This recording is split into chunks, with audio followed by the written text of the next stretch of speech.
Hello and welcome to Embrace the Deception. In this video we're going to be looking at a prison interview with Elisa Baker. I'm not sure if it's Elisa or Alyssa, but this woman is in prison. She was convicted of killing and dismembering her stepdaughter.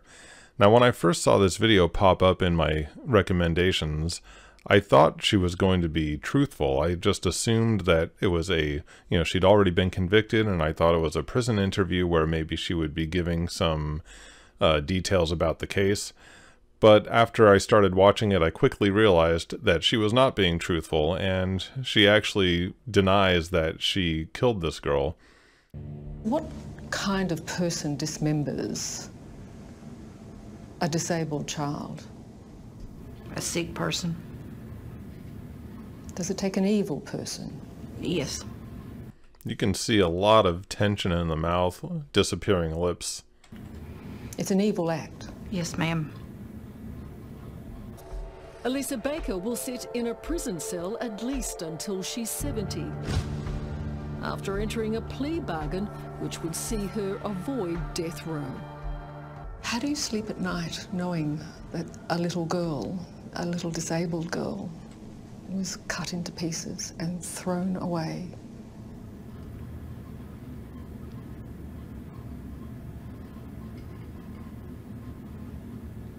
Some nights are hard, but I miss her.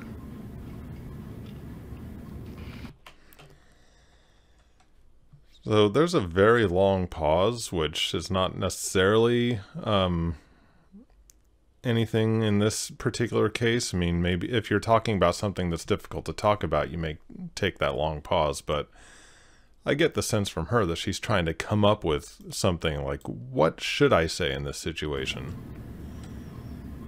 And there's no emotion going on in the face until she decides how she should react. Some nights are hard. See, some nights are hard, then... But I miss her. But I miss her, and then we start to see what looks like it could be grief. There's very little going on in the forehead and the eyebrows. There's a little bit of grief showing up here, but it's not until after she's asked the question, she takes a long time to think of something, then she says, some nights are hard, and I miss her, then the expression comes. That's a sign of a fake emotion. Your limbic system is fast. Your emotions show before or at the same time as the words come out. If the words come out and then you see emotion, that's a huge red flag. A little girl, a little disabled girl, was cut into pieces and thrown away. Very long pause, no emotion. Some nights are hard. Now we start to see a little bit But I of miss her. emotion. So that looks phony to me. Do you really? Yes, ma'am. Apparently it looked phony to the interviewer also.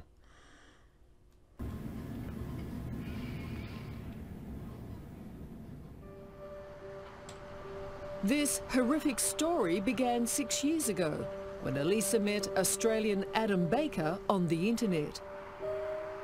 He was a single father and Zahra's dad. I thought I had met Prince Charming. Adam was your Prince Charming. Yeah. What drew you to him? When she says she thought she met her Prince Charming, she actually looks genuinely happy. I think she had real feelings for this guy.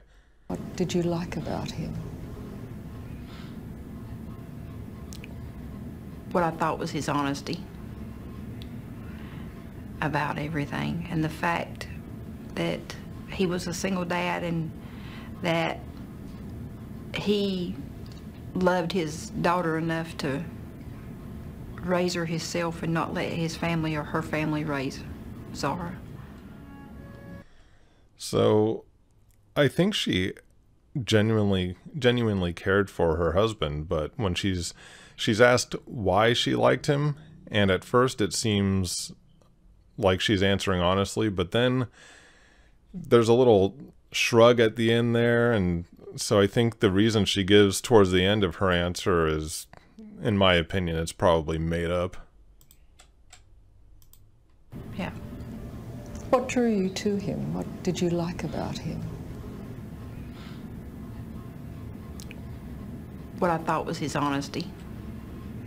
See, I think that this is kind of a mix of a lie and a truth, because she's trying to say that her husband is the one that dismembered the girl and it wasn't her. So she's saying what I thought was his honesty. I think she actually liked him, loved him, but she's also trying to pin the blame on him for some of this and not where it belongs, on her.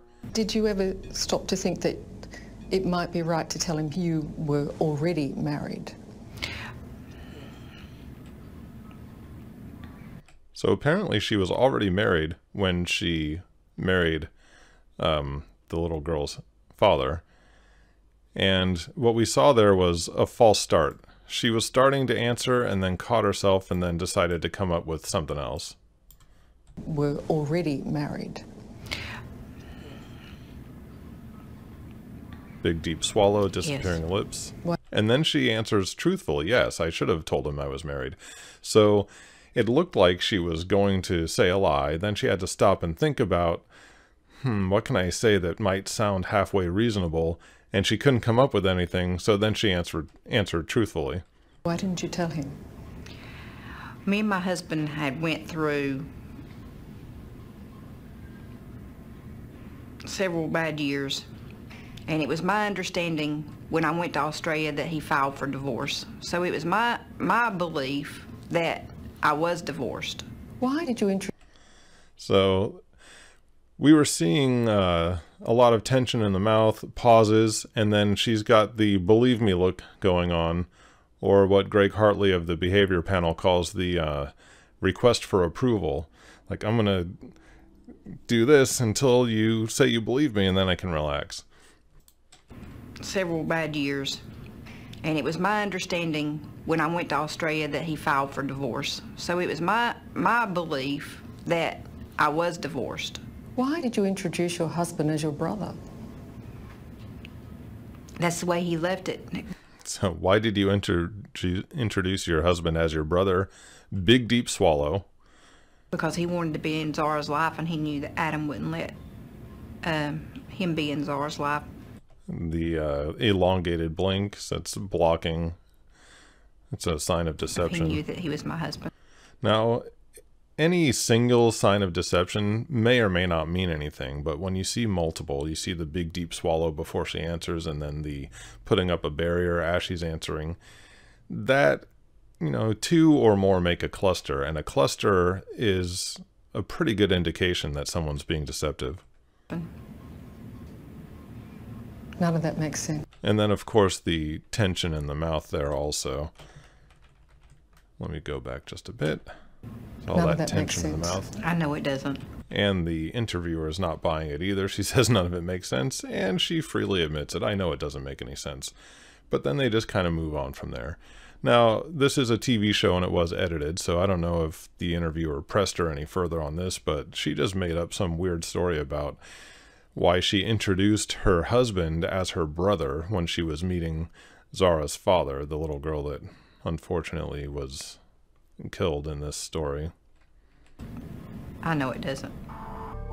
In a recent letter from prison, Elisa wrote, "I always knew something wasn't right with me." How did you view yourself before coming to prison? What sort of person do you believe you were? Good person. A couple of interesting things there. The interviewer asks her, what kind of person do you think you were before coming to prison? And she says, good person. She didn't say, I'm a good person, I believe I was a good person, nothing like that. And there was a study that came out a few years ago. Let's see, what was it called again? Lying Words, Predicting Deception from Linguistic Styles. In that study, the researchers found that when people are being deceptive, they use fewer first-person singular pronouns, so less words like I, me, or my. So when was asked what kind of person was she before she ended up in prison, she didn't say, I believe I was a good person. She said, a good person. No I, me, my. How did you view yourself before coming to prison? What sort of person do you believe you were? Good person. That looking down and head moves down a little bit, that looks a little bit like shame to me. Pretty much would give you the shirt off my back. Tension in the mouth. Never met a stranger. Still. That looked like a real, like a legitimate smile at the end, but I think it's because she kind of got into character. I don't think she's believing anything she was saying until she got into character and then had a legitimate smile after that. Never met a stranger. Still don't, even in here. Elisa Baker already had 3 children, and when she and Adam married and moved to her hometown of Hickory in North Carolina, she became mother to Zahra. Sound better than without them. Tell me about your relationship with Zahra. We hit it off right from the bat. What did you like about Zahra? She had spunk about her. See, here's another time. This is the same thing we saw earlier where she says something and then the emotion follows the words. Normally, emotion comes before the words or at the same time. If you hear words and then see emotion, that's a red flag. She had spunk about her. She never gave up. So she says she had spunk about her and then she smiles. You would think someone would smile first and then say the positive thing that they like about somebody. So that's a big red flag for me. Always had a smile on her face. Always. Did you have a close bond? Very close. She called me Mom, and I treated her. I don't know if you noticed that. I'm going to play it again. Did you have a close bond? Very close. She called me Mom. So the interviewer asked, did you have a close bond? And at first she's nodding. And then she said, she called me Mom. She starts shaking her head. And I treated her. And I treated her, shook her head some more. Like she was my own child. Another little head shake there. When someone is saying something in the affirmative, but shaking their head no in the negative, that's a big red flag. She got no different treatment than my other kids did. Actually, my other kids got jealous of her. They said I treated her better.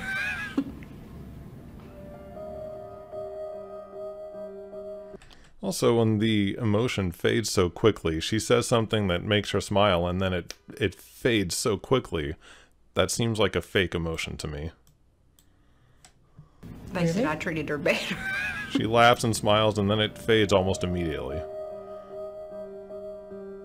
But members of her family and neighbours thought otherwise and reported Elisa to authorities. The Department of Social Services investigated 4 reports of abuse against Zahra. Why were so many people worried about her? Why would a school teacher give her her own personal cell number and say to her, if you ever need me, call me? That right there was out of protocol. I even said something to the principal about that. Me and Adam went because that was against the rules. They should not have ever done that. Okay, so some people had reported that she was abusive, and one of the little girl's teachers actually gave Zahra her personal phone number and said, call me if you ever need anything.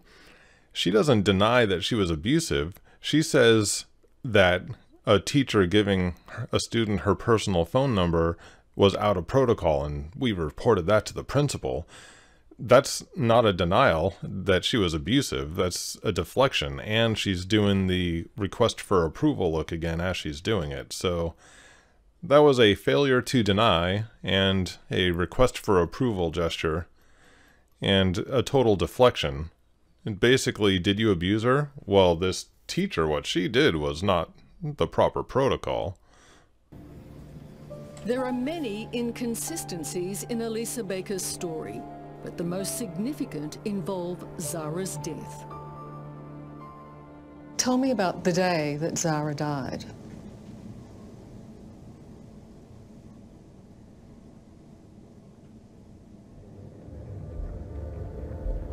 So there's a big long pause, tension in the mouth, licking the lips.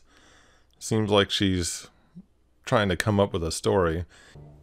It was a crime as brutal as it was unimaginable. 10-year-old Australian girl Zahra Baker was murdered and dismembered by her American stepmother. To avoid death row, Elisa Baker entered a plea bargain, which means she's never had to answer questions about her most horrific crime. That is, until now. On the day Zahra died, September 24th, 2010, Elisa Baker claims she left her stepdaughter alone in their Hickory home to go shopping, returning in the afternoon. By this time, it was like three, somewhere around in there. And she was laying on her bed. And I said, Zahra. I'm already seeing some things that are very strange. Let me just back up a little bit and point them out. It was like three, somewhere around in there. See that look right there? That's basically a shrug. You know, if you shrug, you're saying, I don't know. That's part of a shrug in the mouth. That's part of a shrug. So she's already unsure about her story. And it could be because, well, it was 3:30, I don't really know. But that's an awful big shrug if you're in the ballpark of the right time frame. So I don't know if it happened at that time or if she's just getting ready to lie about something else. But she's already showing that she's unsure of what she's saying. And big deep she was swallow. laying on her bed. And she's got this, her eyebrows, she's got this like a little bit of a look of concern, but it's also asymmetrical. This eyebrow is more tense than this one. So I don't know if that's something that she's always like that or if it's just because she's making up this story. But asymmetrical expressions are usually a sign of a falsified facial expression. So if she's showing concern, it may not be legitimate. I said, Zahra, are you okay? And I walked over to the bed and I said, Zahra. She still didn't move. I put my hand on her and I could tell she wasn't breathing.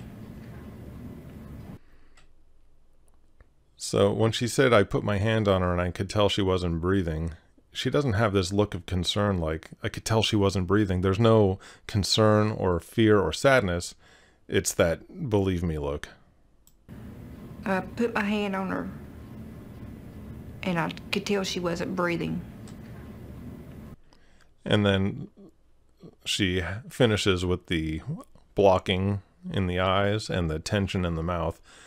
So I walked over, I put my hand on her, and I can tell she wasn't breathing. Believe me look, and then tension in the mouth and eye blocking.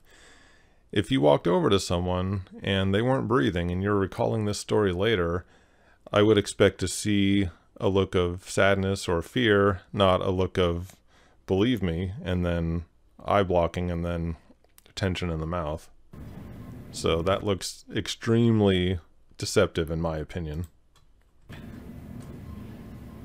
I walked over to the bed and I said, Zahra. She still didn't move. I put my hand on her and I could tell she wasn't breathing.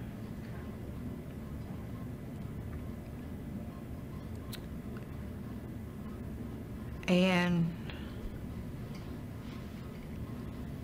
With these long pauses, it seems like she's making this story up as she goes.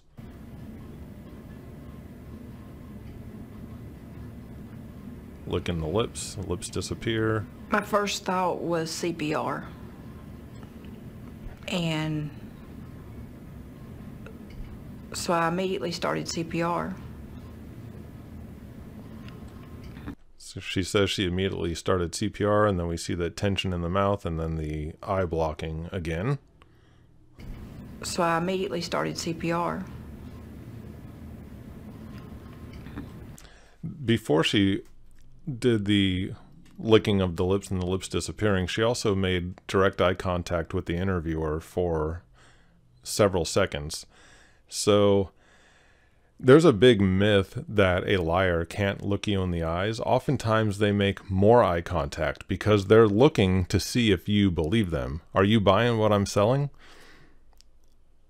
So she says she starts CPR. She makes direct eye contact with the interviewer for several seconds before licking her lips and doing some of these other signs of deception.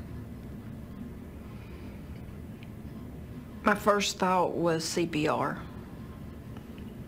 And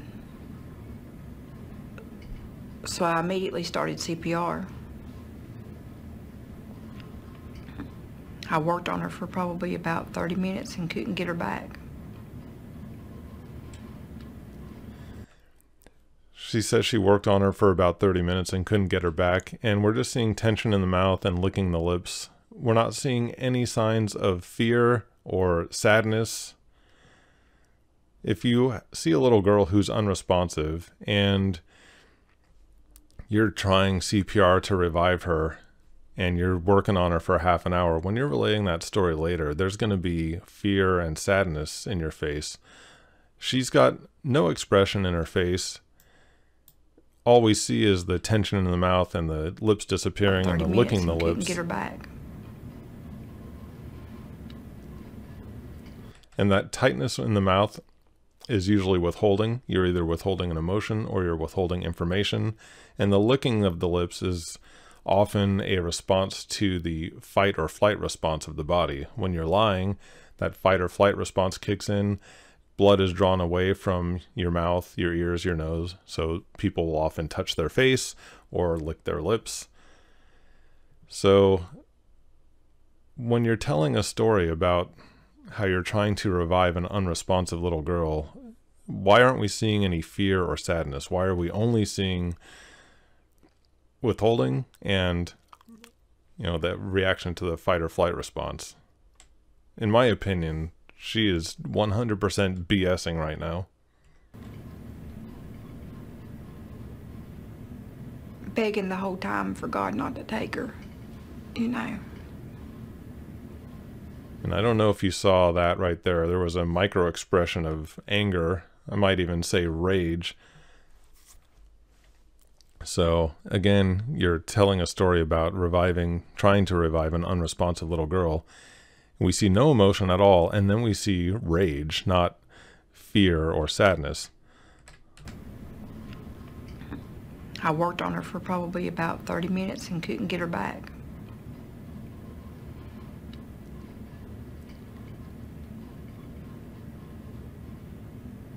Begging the whole time for God not to take her. And there it is. Did you see that? Begging the whole time for God not to take her. A lot of tension in the mouth and the eyebrows come down. Watch, as soon as she starts saying begging the whole time for God not to take her, watch her facial expression. Begging the whole time for God not to take her.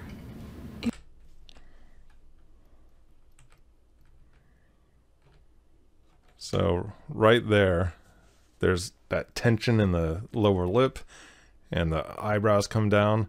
There may even be a little bit of disgust also. I'm not really sure. Begging the whole time for God not to take her. But just watch that.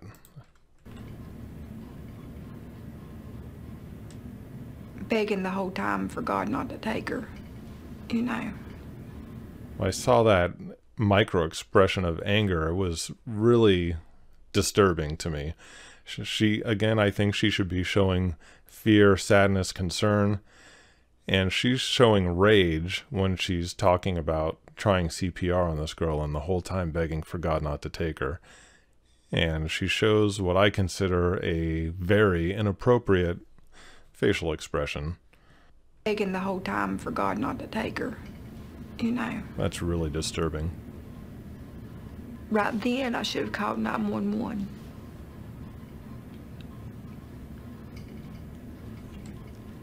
But I got scared. Of what? I didn't know what to do. I've never been faced with anything like that. I've never... If you'd done CPR, you'd...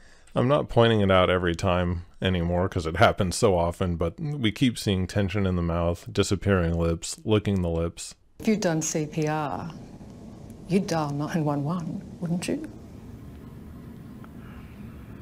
Most people would have, yes.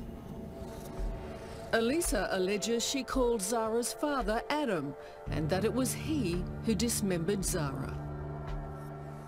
If we're going to believe anything you say, why would you ring the police and say, I'm not having a part of this?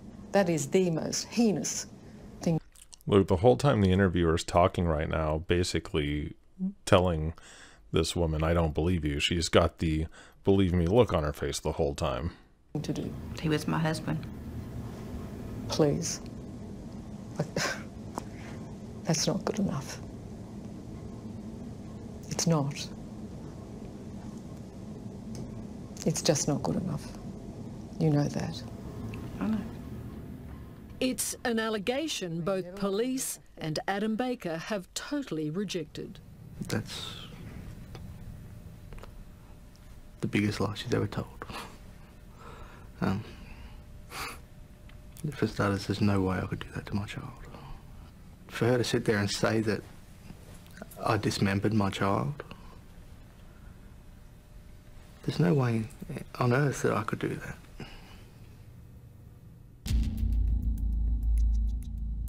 Inside the bedroom, a spray of Zahra's blood was found on the ceiling. Her body parts were scattered in bushland. Elisa alleges Adam discarded his daughter's remains, that she was forced to be with him.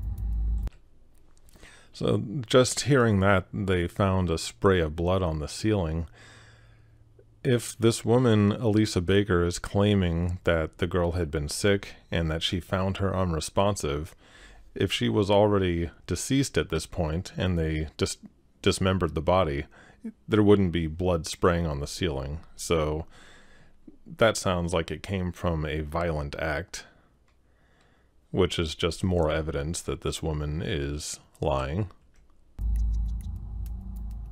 Of course, the evidence doesn't show that what you're saying is the truth, does it?